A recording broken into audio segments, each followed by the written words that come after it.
حضور سے پوچھا گیا حضور بہتر مجلس کون سی ہے اور اچھا ہمنشین کون ہے؟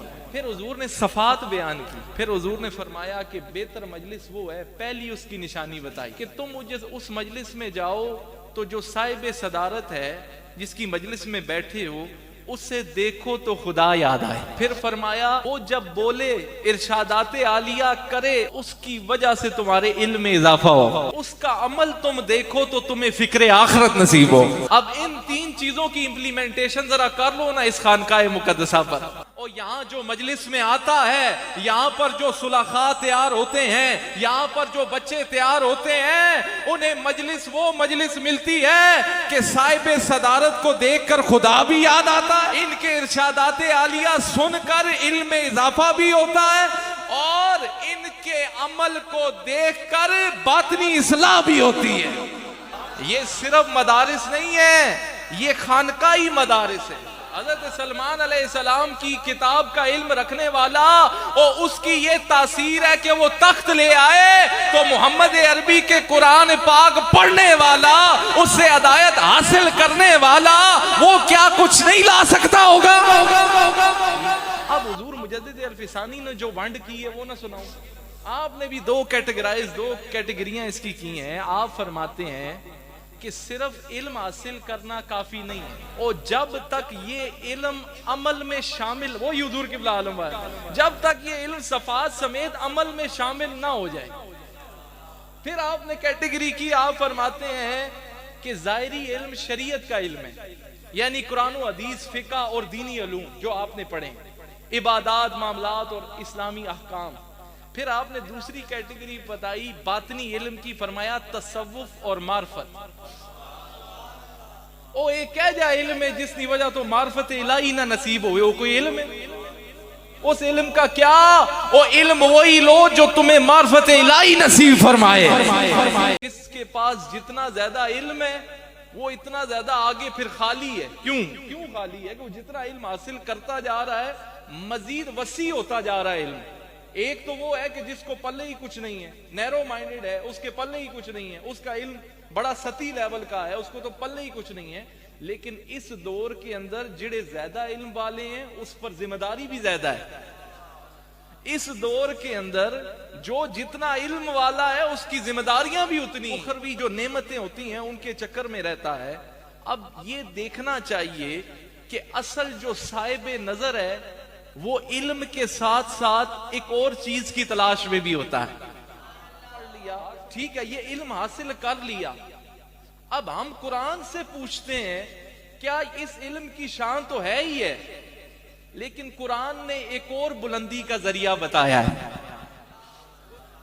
پھر اب ایک اور بات کہ یہ صالح شخص کی فقط زیارت کرنے سے کس طرح فیض حاصل ہو جائے گا. یہ اللہ کے ولی کی یہ باطن کا جو انقلاب آ رہا ہے، باطنی علوم سے نوازا ابھی آپ کو جا رہا ہے، اور باطن میں جو کیفیات پیدا ہوتی ہیں، بندہ حرص سے بچتا ہے، بخل سے بچتا ہے، نفاق سے بچتا ہے. یہ جو باطن میں کیفیات بن رہی ہیں یہ کیسے ہوگا؟ یہ فقط اچھا اس کو آسان کر کے سمجھاتا ہوں. آپ سارے یہاں پر آئے ہوئے ہیں، مشائخ معنی 12ویں شریف کرتے ہیں، عرس کی مجالس ہوتی ہیں، ختم بخاری شریف آج ہو رہا ہے، جلسہ دستار فضیلت آج ہو رہا ہے. تو آپ لوگوں میں سے تو یہاں آنے والے جتنے احباب ہیں نہ کوئی تسبیح ابھی کر رہا ہے، ابھی اس وقت مجلس سجی ہوئی ہے، اسے مجلس ذکر بھی ہے، مجلس علم بھی ہے. چار باتیں نکلتی ہیں. میں تسلی سے اور اتھنٹک گفتگو کرنے کا عادی ہوں، کوئی کسے کہانیاں نہیں سنا رہا، ذمہ داری سے. یہ آپ لوگ بھی یہ بات یاد رکھیں کہ جب بندہ ممبر پر کھڑا ہوتا ہے یہ کوئی عام ممبر نہیں ہے، اس پر بات وہی ہونی چاہیے جو جس کی اتھینٹسٹی ہو، وہی بات ہونی چاہیے، اور ذمہ داری سے گفتگو ہونی چاہیے. سمجھ رہے ہیں یہ بات؟ تو ذمہ داری سے گفتگو ہو. چار جیتے، چار پہلو. پہلا یہ کہ یہ نبی تلاوت آیات کرتا ہے، اس کو یوں کہہ لو کہ یہ عالم دین کی کیٹیگری ہوگی. پھر یہی نبی ان کو خوب پاک اور ستھرا کرتا ہے، تزکیہ نفس کرتا ہے. یہ اللہ والوں کی ڈیوٹی ہے. سمجھتے ہیں؟ آپ اپنے آپ میں یہ امپلیمنٹیشن بعد میں کر لیجیے گا کہ یہ چار چیزیں آپ میں پائی جا رہی ہیں، یا چھڑا صرف گردانہ ہی لانے رہے ہو. یہ پورا مکمل ہے یا نہیں معاملہ؟ تو میں قرآن سے دلیل دے رہا ہوں. یہ نبی تعلیمات آیات دیتا ہے، یہی نبی تزکیہ نفس کرتا ہے، انہیں خوب پاک کرتا ہے. اللہ کی آیات سنا کر ان کے قلب میں خوب روشنیاں ڈالتا ہے، یہ اندھیروں میں پھنسے ہوئے انہیں اجالا نصیب کراتا ہے۔ دو قسم کی کیٹیگریاں ہیں، ایک العالم بالامر اللہ ہوتا ہے، ایک العالم باللہ ہوتا ہے، اس میں فرق ہے۔ اب یہ جو پہلا والا میں نے بتایا امر اللہ والا، یہ امر الہی کا عالم ہوتا ہے، لیکن اس کا جو علم ہے نا وہ فقط دماغ تک ہوتا ہے۔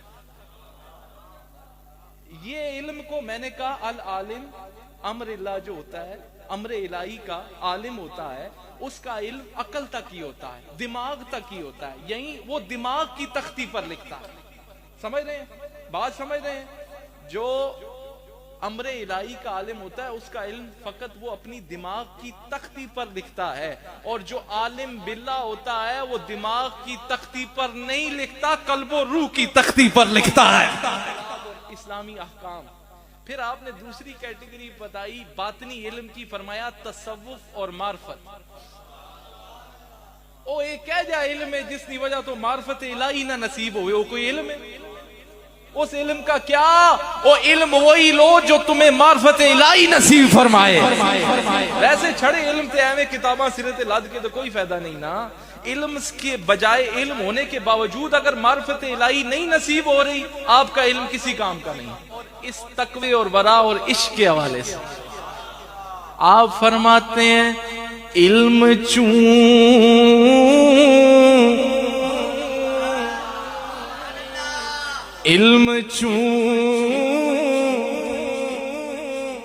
بر دل زند یاری شود،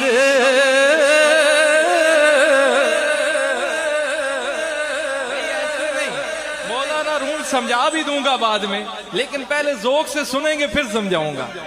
آپ کیا فرماتے ہیں؟ علم چون او بر دل زند یاری شود، او علم چون بر تن زند باری شود۔